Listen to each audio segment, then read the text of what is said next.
Oui, alors d'abord, je vous tiens à remercier France Asso Santé et dire combien je suis heureuse de participer à ce plaidoyer et de travailler avec Jean-Luc Plavis, notamment, avec qui je travaille depuis de très nombreuses années pour porter des missions et des paroles importantes. Alors celle-ci, c'est une parole très importante que la pédopsychiatrie porte quand même depuis de nombreuses années. Et bien sûr, dans ma profession en tant que praticien hospitalier et universitaire aussi, je reçois de très nombreux jeunes, enfants, adolescents, ayant subi des agressions sexuelles.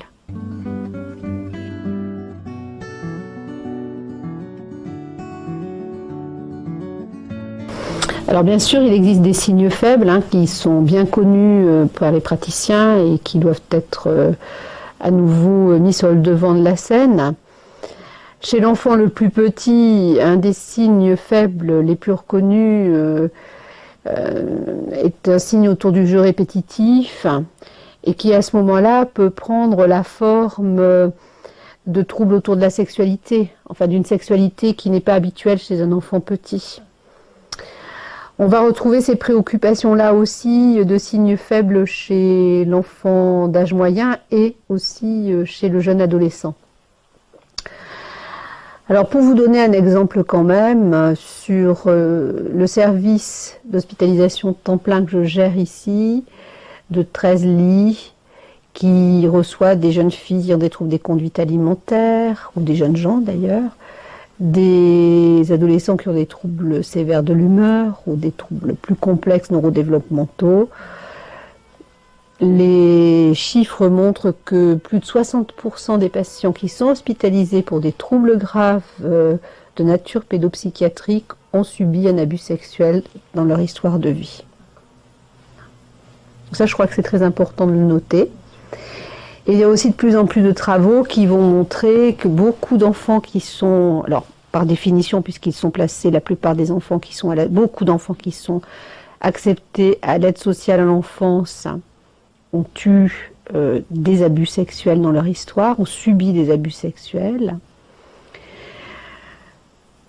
Ce qu'il faut savoir, c'est que un grand nombre de cette population va développer aussi des troubles de nature pédopsychiatrique nécessitant des soins. Et donc j'en viens à la nécessité de la prévention, c'est-à-dire que lorsqu'est détecté de la petite enfance jusqu'à la fin de l'adolescence, et même à l'âge d'adulte jeune, un événement potentiellement traumatisant de cet ordre-là, sexuel, ou autre, parce qu'il peut y avoir des équivalents, ça j'insiste là-dessus. Eh bien, à ce moment-là, il faut au plus vite proposer une aide, un accompagnement à ces personnes. Alors je ne dis pas nécessairement les psychiatriser, mais qu'il y ait une aide, un accompagnement et une prise en compte de la parole.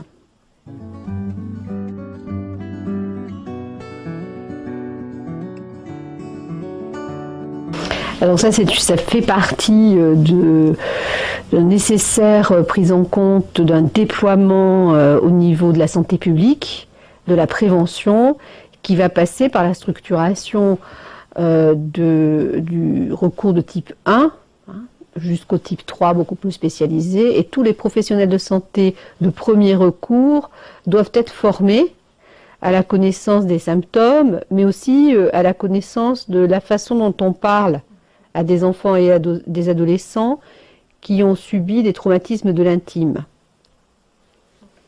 Alors que ce soit les pompiers, les forces de l'ordre, alors là, il y a un travail important qui se fait notamment avec la brigade des mineurs, mais aussi les médecins traitants, les infirmiers et maintenant les infirmières de pratique avancée qui vont donc arriver et qui auront un rôle très important, doivent être formés à cette problématique. Là, ce qui est important, c'est de bien saisir qu'un événement potentiellement traumatique de cette nature peut induire, en fonction de la personnalité, en fonction de facteurs prédisposants existants, qui sont nombreux. Il a été décrit de nombreux facteurs prédisposants, peut induire un trouble qui peut durer toute la vie.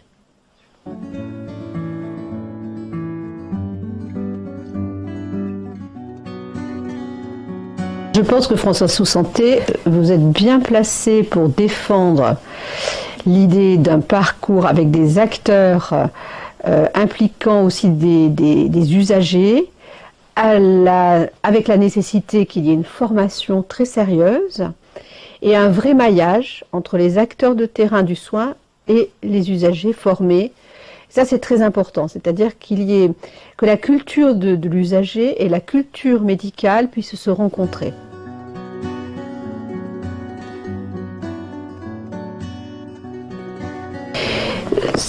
Le plus pertinent, je ne sais pas, mais c'est un moyen nécessaire et indispensable.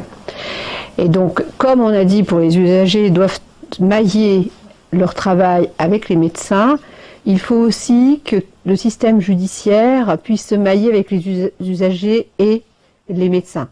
C'est-à-dire que ce problème-là, il doit être pris en compte sur toutes ces différentes facettes pour le sujet. Sinon, les personnes sont déjà souvent atteintes d'anxiété très importante ou de troubles plus sévères et peuvent être dans une dimension assez confuse. Si notre réponse elle-même est trop séparée, elle peut induire encore plus de confusion chez la victime et ne favorisera pas son parcours de vie qui est déjà très complexe. On ne facilite pas la vie d'une victime. Donc il faut qu'il y ait une prise de conscience de la société et que les acteurs puissent travailler ensemble pour faciliter le parcours de la victime dans son droit à la reconnaissance.